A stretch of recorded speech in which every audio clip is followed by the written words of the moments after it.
Jadi kalau teman-teman ingin mendapatkan fasilitas nikah 0 rupiah atau gratis, nikahlah di kantor pada hari kerja dan jam kerja. Insya Allah 100% gratis. Jika ada janda yang mau menikah dan membawa akte cerai, tanggal yang digunakan untuk menghitung iddah di akte cerai tanggal yang mana? Jadi masyarakat yang diminta lebih dari 600 bisa bertanya, ini biaya apa? Oke. Ya, karena peraturan pemerintahnya hanya 600.000. Jadi penghulu itu, petugas KW itu, nggak boleh lagi bercanda-bercanda yang berbau pungutan liar tadi. Bercanda juga nggak boleh? Bercanda nggak boleh. Misalnya, Pak, ini nikah di kantor, apakah ada biayanya? Sebenarnya nggak ada biayanya. Tapi kalau mau ngasih ya nggak ditolak, itu nggak boleh.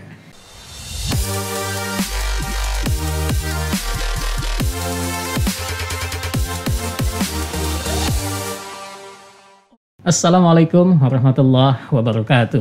Waalaikumsalam. Teman Bimas Islam, ketemu lagi di podcast To The Point Bimas Islam. Dan sesuai dengan janji dari admin media sosial Bimas Islam, kita akan bedah titipan pertanyaan dari netizen seputar daftar nikah. Kita akan bacain satu-satu komen dari teman-teman dan kita akan langsung tanyakan ke Kasubdit Mutu Sarana Prasarana dan Sistem Informasi KUA, Bapak Anwar Saadi.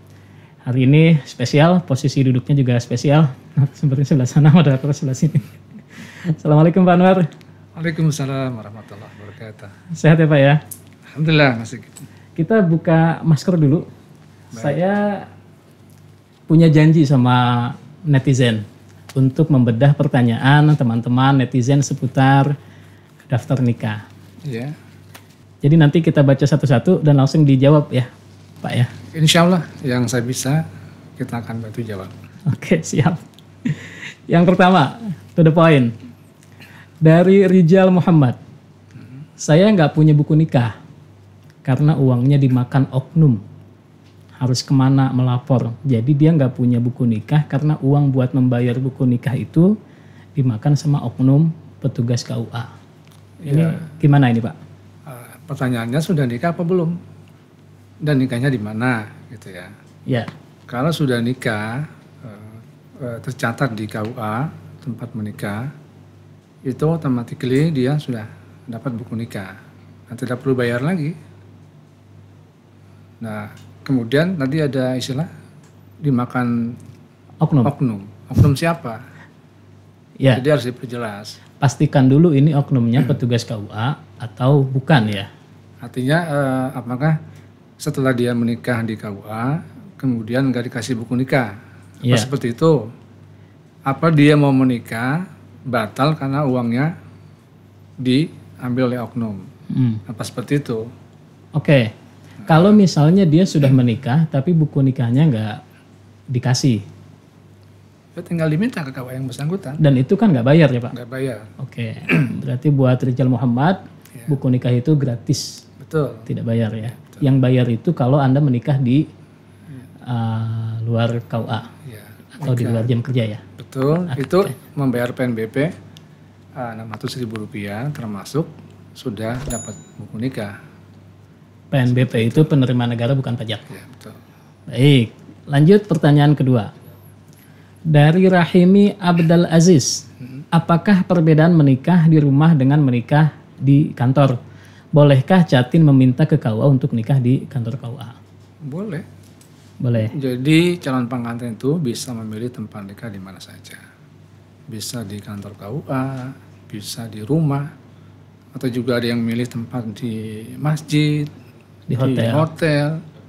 Jadi di kapal pesiar juga boleh Pak? Ada juga di kapal pesiar di wilayah hukum Indonesia terutama ya. Oke. Jadi bisa di mana saja.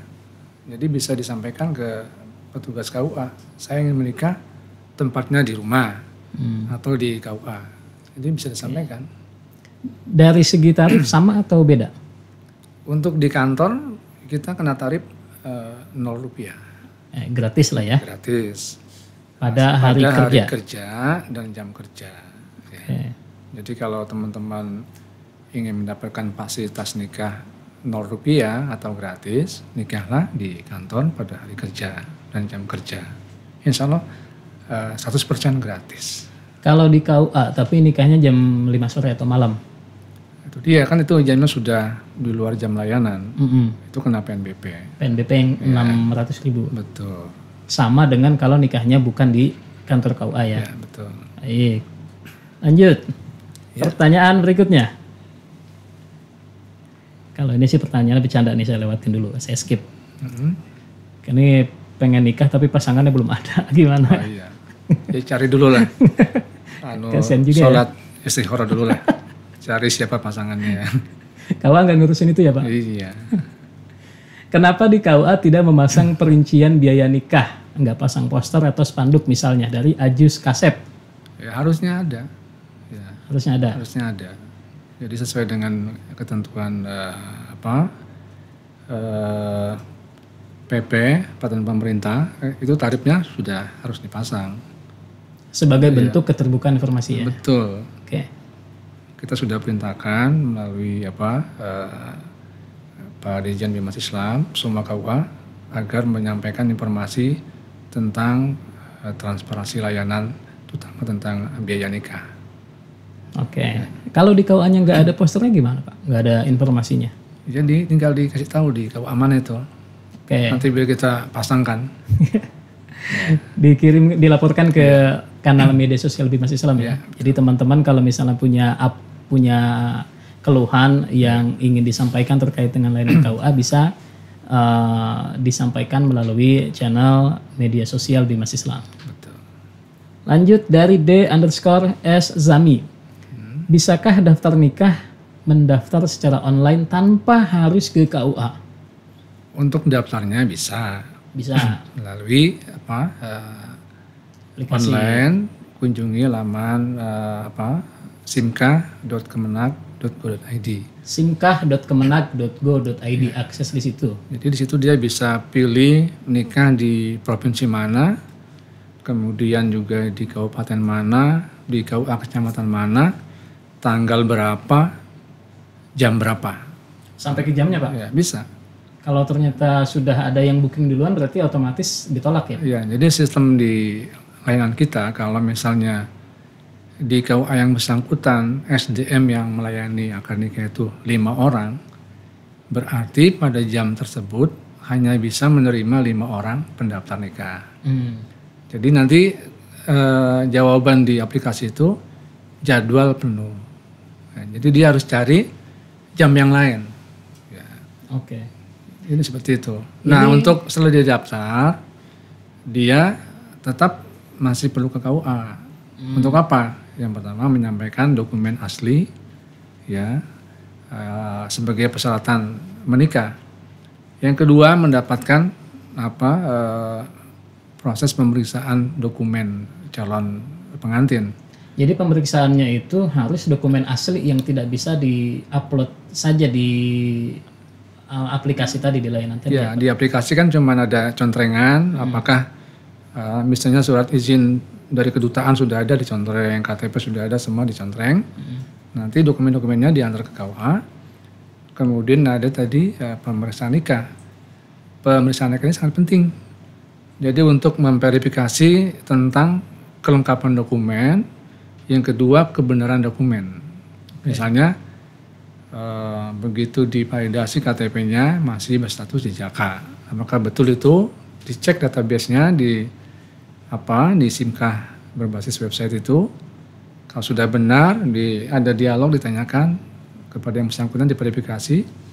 Lalu kemudian data pendidikan semuanya semua dicek. Apa itu termasuk juga jalur perwalian dia Pak? Diperiksa juga pada waktu daftar nikah? Ya betul, nanti ini pasangan yang mau nikah, siapa yang menjadi wali? Ditelusuri. Ya, apakah ayah kandung, apakah ayahnya sudah tidak ada, siapa yang kemudian menjadi wali? Semua diperiksa, dicek. Jadi diperlukan kehadiran dari kedua calon pengantin. Di samping untuk memastikan jenis kelamin yang bersangkutan. Karena ada beberapa kasus yang terjadi nikah itu ternyata sejenis. Ada kejadian di beberapa provinsi ya, terutama di saat pandemi ini terjadi kita di daerah NTB, NTB kita sebut saja ya. itu informasi dari KUA yang bersangkutan, kedua pasangan itu datang ke KUA. Ya. Yang satunya laki-laki berpakaian laki-laki, yang laki-laki menyamar sebagai perempuan menggunakan jilbab dan menggunakan apa? Masker, agak cadar ya. Ya. Setiap ditanya oleh penghulunya, siapa nama calon istrinya, yang jawab calon suaminya. Nah, ini sebenarnya ya untuk berikutnya tidak bisa KUA untuk mentolerir seperti itu. Jadi kalau yang ditanya pasangannya, siapa nama kamu calon istri? Jadi yang boleh menjawab hanya dia. Oh iya. Nggak boleh diwakili oleh pasangan. Pada waktu itu yang jawab malah si pasangannya. Ya, betul. Soalnya kalau yang ini jawab suaranya ngebas kan. Betul. Jadi karena ini buat D_S Zami, karena nikah itu peristiwa penting, sakral dan itu sangat ya peristiwa besar dalam hidup kita, ya pasti datang ke KUA dong ya. Daftarnya tidak cukup dengan online saja, verifikasinya harus betul-betul clear. Kemudian juga walinya siapa, jenis kelamin juga dipastikan. Jadi masa untuk peristiwa sebesar itu yang menentukan kehidupan kita ke depan, daftarnya cuma online gitu ya. Betul. Lanjut, pertanyaan dari Dian Fardani. Kantor KUA libur lebarannya dari tanggal berapa, Min? Mau ngurus surat soalnya. Ini jawab si Mimin ya. Mimin. Ya. Jadi kalau libur KUA itu mengikuti kalender nasional, ya. Jadi kalender nasional itu kalau dia libur 2 hari, ya 2 hari liburnya. Kalau cuti bersama ternyata diubah jadi 2 hari berarti libur. Jadi ikuti saja di update data libur nasional. Jadi kalau udah libur KUA pasti masuk. Oke, jelas ya. Ini pertanyaan dari Dian Ferdani. Lanjut, ini kita benar-benar nitip pertanyaan dari netizen banyak banget Pak Anwar, kita scroll dulu. Ahmad Zaid Sekayam. Bagaimana jika seorang mu'alaf ingin menikah? Apakah harus merubah status agama terlebih dahulu di KTP, KK, atau cukup melampirkan sertifikat masuk Islam saja? Nanti setelah selesai menikah, baru diubah sekalian tuh dari status pernikahan, agama, dan pisah KK. Yang benar, dia memverifikasi, mengclearkan datanya terlebih dahulu sebelum dia datang ke KUA. Jadi kalau seorang mu'alaf, ya dia sudah bersyahadat, ada bukti sertifikat atau piagam masuk Islamnya, di-update datanya ke Dinas Kependudukan dan Pencatatan Sipil di masing-masing daerahnya ya, di wilayahnya. Ubah identitas dulu ya, betul. Agamanya ya. Ya, termasuk tadi yang ada ganti nama, ubah agama dan segala macam, termasuk pendidikannya mungkin mau diupdate juga. Silakan semua di-clearkan sebelum dia datang ke KUA. Jadi datang ke KUA nanti sudah dipalidasi datanya, sudah keluar data baru. Iya. Gitu. Lagi-lagi ini nikah peristiwa besar. Jadi teman-teman sebelum mendaftar nikah pastikan semua syarat administratif itu dilengkapi dan dibuat clear semua terlebih dahulu. Iya. Sampai spelling nama ya. Betul. Iya. Karena banyak juga yang bisa jadi spelling namanya antara KTP dengan yang di KK bisa jadi beda ya. Jadi semua di-clearkan. Misalnya ada perbedaan nama di KTP dengan ijazah, di paspor, itu mana yang mau dipakai. Nah itu sebelum nikah di-clearkan. Mending disamain dulu aja. Betul. Biar data pribadinya sama semua ya Pak. Itu kan data kependudukan semua ya. Jangan sampai begini, ini yang terjadi, yang banyak terjadi. Orang waktu nikah tanpa mempedulikan tadi, meng-clearkan data yang bersangkutan. Sudah nikah beberapa saat, dia datang ke KUA ingin merubah nama sesuai dengan paspor. Nah, karena mau keluar negeri. Pertanyaannya, duluan mana paspor dengan buku nikah? Kan gitu ya? Iya. Kalau buku nikah yang lebih dulu, sebenarnya dia pakai yang mana? Nama dia di buku nikah, apa di dokumen yang lainnya? Kan buku nikah itu ngambilnya dari database kependudukan. Iya, KTP-nya, IKTP. Lalu kemudian kok tiba-tiba kalau paspornya keliru, harusnya nama yang di paspornya dong yang mengikut ke database semula ya. Nah, ini terjadi kan yang dirubah buku nikahnya. Padahal yang keliru paspornya. Oke. Clear ya ini pertanyaan Ya. dari Ahmad Zaid Sekayam. Jadi kalau misalnya teman-teman mu'alaf yang masuk Islam, Anda ingin menikah, data pribadi Anda di Dukcapil diubah dulu agamanya. Jadi begitu daftar nikah udah enak tuh. Semua data dirinya itu sudah clear semua. Betul. Baik, pertanyaan berikutnya dari Anindya_Helwaniara. Pertanyaan penting. Ini dia udah notice duluan nih. Yang bilang penting yang nanya ya? Dia yang bilang penting dia. Iya, iya. Sudah saatnya mendaftar nikah dan syaratnya dipermudah. Saran saya cukup KTP yang sudah diupdate. Terima kasih, simpel dan cepat. Iya, saya kira ini menarik. Mungkin ke depan bisa juga kita. Ini maksudnya nggak perlu ke kantor kelurahan kali ya Pak, bikin pengantar itu ya? Ya, tapi begini, kelurahan itu kan juga merupakan media pelaporan warga yang ingin melakukan peristiwa pendudukan. Iya. Jadi saya pernah diskusi dengan direktur pencatatan sipil. Jadi mungkin belum bisa dihilangkan karena itu merupakan salah satu sarana kelurahan, pemerintahan di tingkat kelurahan ini mengetahui peristiwa kependudukan yang akan terjadi ya. Jadi tetap ada pengantar. Mungkin ke depan saya kira kalau sudah ada kesepakatan, sudah ada perjanjian kerjasama yang sedemikian rupa memuat tentang tadi diktum tadi, bisa jadi nanti suatu ketika tidak perlu pengantar lagi, cukup bawa KTP yang sudah diupdate dengan berbasis NIK ya Pak? Ya betul, saya kira itu mungkin ke depan. Mungkin, tapi untuk saat ini belum. Ya, belum. Karena harus verifikasi istilahnya seperti verifikasi lapangan lah ya, Pak RT, RW dan dari kelurahan. Betul. Baik, jadi teman-teman ini harus tahu bahwa pernikahan itu peristiwa penting dan peristiwa besar. Jadi kalau misalnya ada syarat-syarat yang harus dipenuhi terlebih dahulu, yaitu sangat wajar sebetulnya. Jadi di dalam pernikahan itu ada peristiwa administratif, ada peristiwa agama, dan ada peristiwa hukum juga. Nah itu sampai tiga. Jadi semuanya harus betul-betul clear.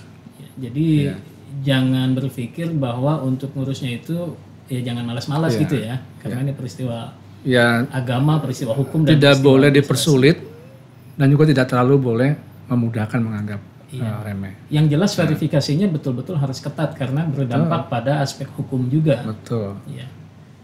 Dan juga keabsahan dari segi agama. Betul. Ini pertanyaan berikutnya. Ini kayaknya tentang perubahan data Pak. Bagaimana jika menikah zaman dahulu menggunakan KTP lama? Kemudian sudah beberapa tahun lewat yang bersangkutan berubah data yang ada di KTP. Misalkan tempat lahirnya dulu di Jakarta, kemudian di data yang terbaru di Bogor. Tempat lahir kok pindah ya? Katakanlah datanya berubahlah di KTP. Kalau tempat lahir kan nggak mungkin pindah dong. Iya.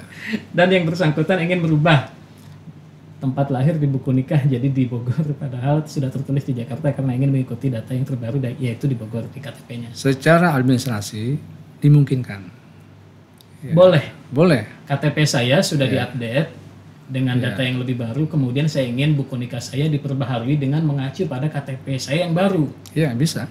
Boleh. Jadi ada klausul juga diatur dalam Peraturan Menteri Agama nomor 20 tahun 2019 kan. Ada klausul perubahan nama, perubahan elemen data.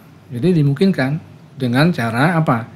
Dia telah mendapatkan putusan dari pengadilan, kemudian sudah mendapatkan akta lahir yang baru, disampaikan kepada KUA.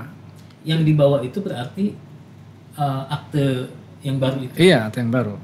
Jadi nanti datanya ngambil dari situ ya Pak ya? Tapi kalau tempat lahir berubah, aneh juga. Dulu waktu laporan...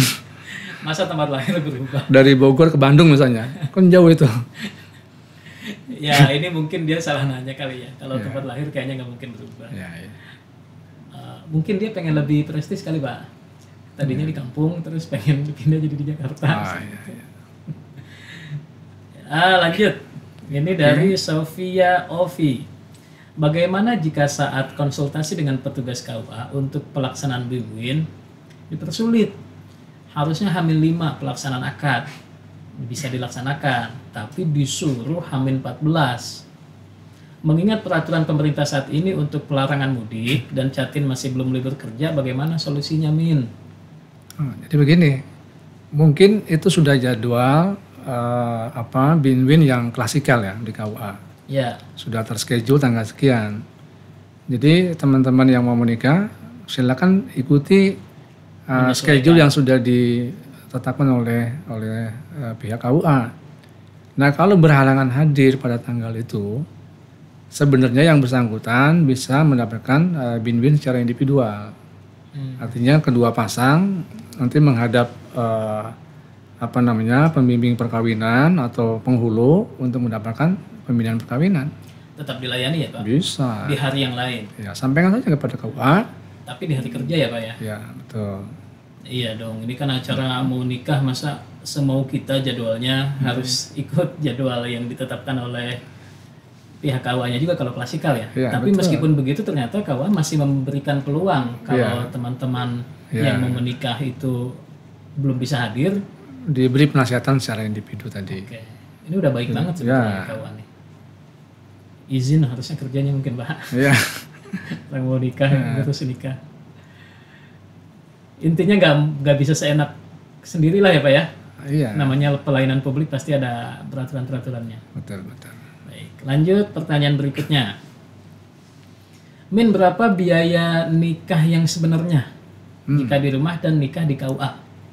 Iya, di peraturan pemerintahnya sudah jelas. Di KUA itu hanya ada satu biaya, yaitu layanan nikah di luar kantor. Ya. Jadi yang di dalam kantor itu tidak ada biaya. Semua kegiatan layanan administrasi yang ada di KUA selain nikah di luar kantor itu Rp0.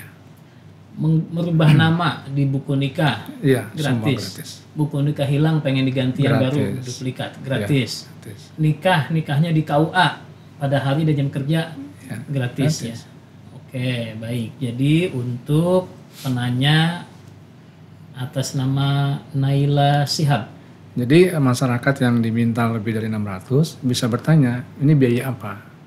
Oke. Ya, karena peraturan pemerintahnya hanya 600.000.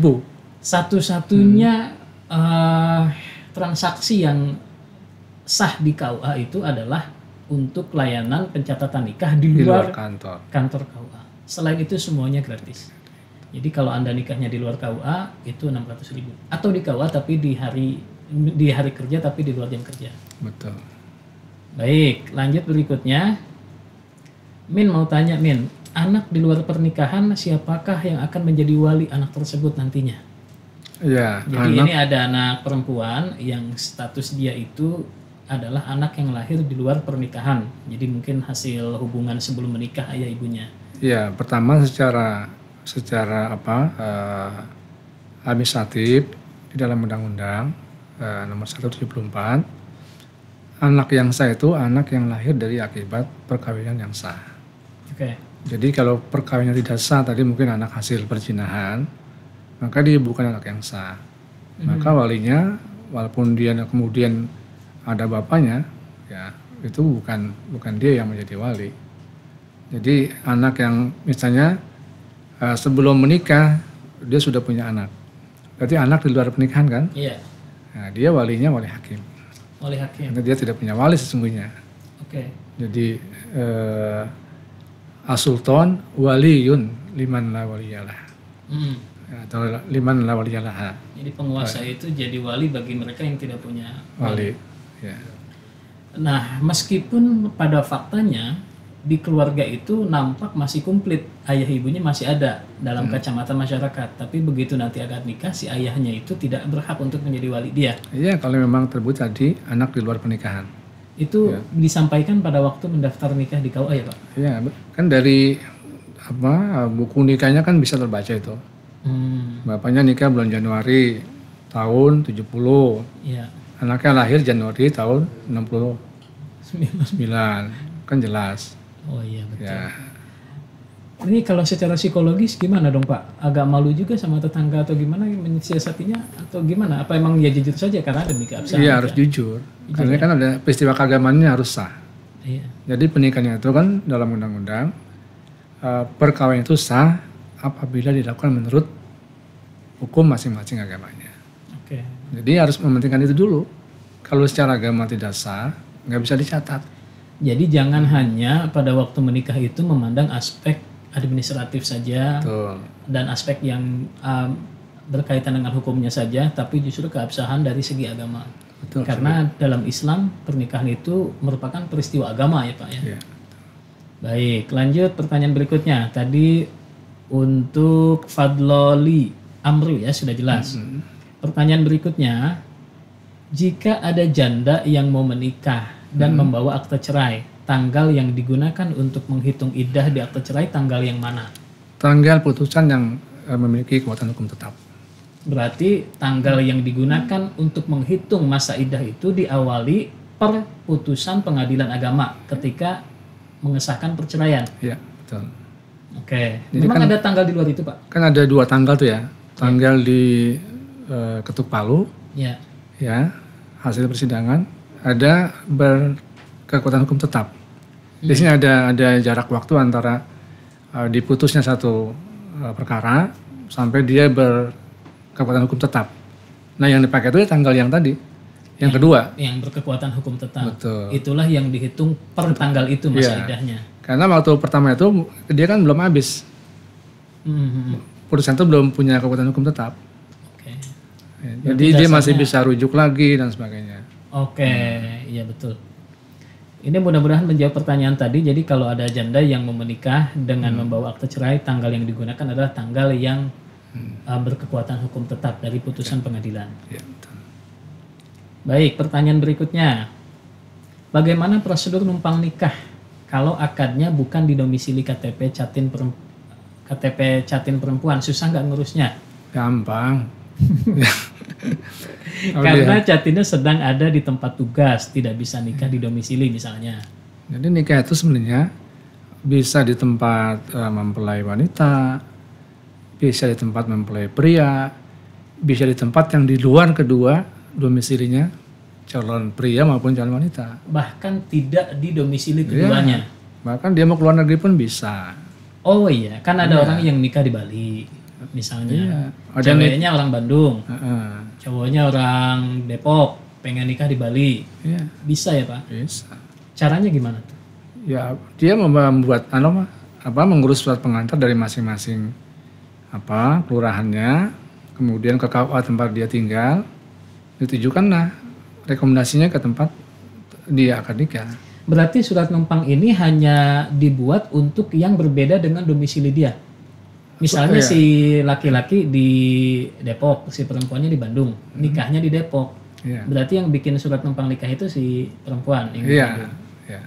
Kalau dua-duanya tidak di domisili, untuk nikahnya berarti dua-duanya bikin. Iya, betul. Oke. Clear ya pertanyaan dari Maulana_Ri. Lanjut pertanyaan dari Sheila99__. Titip mau nanya, kalau ijazah hilang, bagaimana kalau daftar nikah tanpa ijazah? Nah, berarti kalau kayak gitu, yang nggak sekolah nggak bisa nikah dong. Oh iya, ijazah kan bukan syarat daftar nikah ya? Iya, jadi ijazah itu bukan persyaratan untuk menikah. Kalau ijazah menjadi persyaratan, nanti orang yang nggak lulus sekolah, nggak punya ijazah, nggak pernah nikah itu. Iya. Itu bahaya itu. Ya, Jadi gimana bisa. dong? Jadi ini pertanyaan ini sebetulnya ya tidak masalah. Masalah. Karena ijazah bukan syarat untuk mendaftar Ya, nikah. betul. Tapi di beberapa KUA ada tuh yang minta syarat membawa ijazah. Ya, itu mungkin ikhtiar dari KUA untuk memverifikasi data nama yang benar yang mana. Kenapa harus ijazah? Ya sebenarnya sekarang sudah berbasis IKTP itu nggak perlu lagi sebenarnya. Jadi data yang kita butuhkan valid dan juga clear itu data IKTP. Ya, jadi penunjang kayak ijazah kita nggak perlukan lagi. Oh mungkin ini ya ijazah itu jadi tolak ukur karena kalau data atau nama di KTP dimungkinkan ada perubahan nama. Kalau ijazah mungkin tidak ya. Ya, jadi kepada netizen nih penanya dan semua pendengar podcast ini, kalau ingin menggunakan nama yang sudah clear, yang benar, data yang benar, dia tadi datang dulu ke Dinas Kependudukan dan Pencatatan Sipil ya, Ya. mengupdate data yang mutakhir. Semua data yang mutakhir itu yang mana? Jadi nanti nggak ada lagi nanti perbedaan ijazah, KTP, akta kelahiran, paspor. Jadi dikelirkan dulu sebelum dia menikah. Datanya dibuat sama dulu semua ya, betul. baru diurus nikahnya. Ya. Jadi nanti nggak ada lagi istilah mana ijazahnya, mana minta segala macam ya. Oke. Nah, sudah clear. Ini dari Basit Ar-Rafiq. Apa yang menjadi ukuran sebuah keluarga telah mendapatkan sakinah mawaddah warahmah? Ini bukan seputar nikah, tapi gimana nih? Mau dijawab Pak Anwar? Ya, boleh kita kasih komentar aja ya. Boleh. Ukuran sakinah mawaddah warahmah itu kan ada pada masing-masing keluarga yang merasakan. Jadi saya kira kan banyak dalil di Al-Quran dan hadis juga ya. Jadi orang yang mendapatkan pasangan nikah yang dia mendapatkan ketenangan, ketentraman, itu kan kata di dalam Al-Quran di surat Ar-Rum ayat 21. Iya, Ar-Rum 21 saya hafal karena selalu ada di surat undangan. Mungkin bisa kita kutip ya. Wa min ayatihi an khalaq lakum min anfusikum azwaja litaskunu ilaiha. Nah, di antara ayat Allah itu Allah menciptakan pasangan bagimu kan. Litaskunu ilaiha. Supaya kamu sakinah dengannya ya. Mendapatkan ketenangan ya. Nah, litaskunu ilaiha itu kan kalau kita buka tafsir ya, yang sederhana saja tafsir klasik itu banyak yang mengartikan litaskunu ilaiha ay litamilu ilaiha watma'annu biha. Apa tuh Pak? Supaya dia tuh punya kecenderungan gandrung nempel dengan pasangannya dan dia dapat ketenangan. Jadi dia saling bergantung, saling membutuhkan, saling berlindung dengan pasangannya. Kemudian dengan itu dia mendapatkan ketenangan. Itu sakinah. Berarti kalau orang udah married, udah nikah, terus sepertinya kayak belum nempel aja sama istri, masih nyari yang di luar, berarti belum sakinah ya? Mungkin itu belum sakinah. Hatinya belum terpaut. Ya, mudah-mudahan kita semua sakinah. Amin. Ya. Lanjut pertanyaan berikutnya. Masih banyak KUA yang memungut biaya nikah dengan nominal di atas 1 juta. Nah, apakah ini termasuk pelanggaran? Ya jelas. Ya. Jangankan di atas 1 juta. Dia minta 700 saja, sudah salah. Dia tindak nggak sih Pak? Ini yang begini-begini nih, ada pertanyaan tuh. Ini kan sudah banyak yang tim penanganan Dumas ini kan sudah banyak juga yang menindaklanjuti hasil aduan masyarakat ini. Iya. Biasanya kita memfollow up-nya dengan melakukan pemeriksaan kepada yang bersangkutan. Biasanya kita melibatkan tim dari Inspektorat Jenderal untuk memfollow up laporan ini. Jadi silakan dilaporkan kalau ada oknum petugas kita yang masih melakukan tadi pungutan-pungutan seperti itu. Gitu. Jadi bisa dilaporkan, nanti akan ditindaklanjuti oleh tim dari Bimas Islam Kementerian Agama ya Pak. Jadi penghulu itu, petugas KW itu nggak boleh lagi bercanda-bercanda yang berbau pungutan liar tadi. Bercanda juga nggak boleh? Bercanda nggak boleh. Misalnya Pak, ini nikah di kantor, apakah ada biayanya? Sebenarnya nggak ada biayanya. Tapi kalau mau ngasih ya nggak ditolak, itu nggak boleh. Bercanda begitu pun nggak boleh. Atau bilang seikhlasnya juga nggak boleh. Iya, nggak boleh. Meskipun yang ngasihnya ikhlas Pak. Tapi ini berarti dia juga harus verifikasi dulu yang mintanya itu petugas KUA. Iya, saya kira kalau petugas KUA sudah semakin baik sekarang. Iya. Mungkin itu oknum di luar petugas kita. Oke, ini ada pertanyaan juga.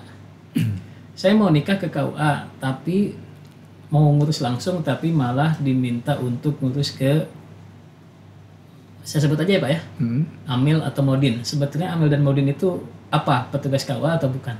Siapa yang nyuruh tadi? Petugas KUA. Oh, ini berarti ini juga nggak benar. Justru kita ingin memotong mata rantai layanan yang melibatkan pihak ketiga. Jadi saya sampaikan kepada teman-teman netizen dan juga pendengar podcast ini, uruslah langsung ke KUA. Daftar nikah langsung ke KUA. Jadi kalau mau membayarkan biaya nikah, PNBP nikah di luar kantor, juga langsung minta billingnya ke KUA, setor langsung ke bank. Jadi bersih. Kalau ada pungutan, nanti siapa oknumnya kelihatan, jelas. Nanti yang minta siapa yang dilaporkan KUA. Kan jangan sampai gitu juga, kasihan KUA-nya ya. Disalahin mulu ya Pak. KUA-nya sudah bagus, sudah benar, yang minta orang lain katanya KUA minta sekian. Jadi kita persingkat tadi rantai layanannya itu supaya masyarakat langsung datang ke KUA. Berarti Modin atau Amil itu sebetulnya bukan petugas KUA ya Pak ya? Bukan. Oke, jadi kalau misalnya teman-teman ingin mendapatkan fasilitas daftar nikah Rp0 atau 600.000, Anda urus langsung ke KUA. Sebagaimana memang lazimnya layanan publik diurus langsung. Kalau melibatkan pihak ketiga, ya kita tahu semua risikonya ya. Ya di beberapa daerah yang memang tidak terjangkau oleh petugas KUA, memang ada yang ditunjuk pembantu PPN, P3N. P3N? Iya, P3N pun itu perpanjangan tangan dari PPN, dari KUA. Dia juga harus menegakkan aturan tadi. Jadi tidak boleh melakukan pungutan di luar ketentuan yang diatur oleh pemerintah. Seperti itu. Oke, baik. Ini sudah clear semua pertanyaan dari netizen, kita sihirin satu-satu. Alhamdulillah. Dan udah dijawab secara langsung oleh Kasubdi Temutu, Sarana Prasarana dan Sistem Informasi KUA, Bapak Anwar Saadi dari Ditjen Bimas Islam Kementerian Agama Republik Indonesia. Nanti kita akan tayangkan di YouTube Bimas Islam. Ya, mudah-mudahan apa yang kita bahas bisa memberikan jawaban yang diharapkan oleh para netizen. Amin. Ini menjawab semua nih.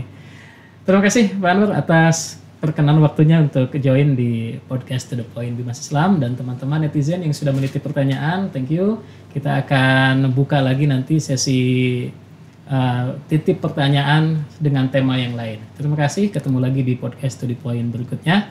Assalamualaikum warahmatullahi wabarakatuh. Waalaikumsalam warahmatullahi wabarakatuh.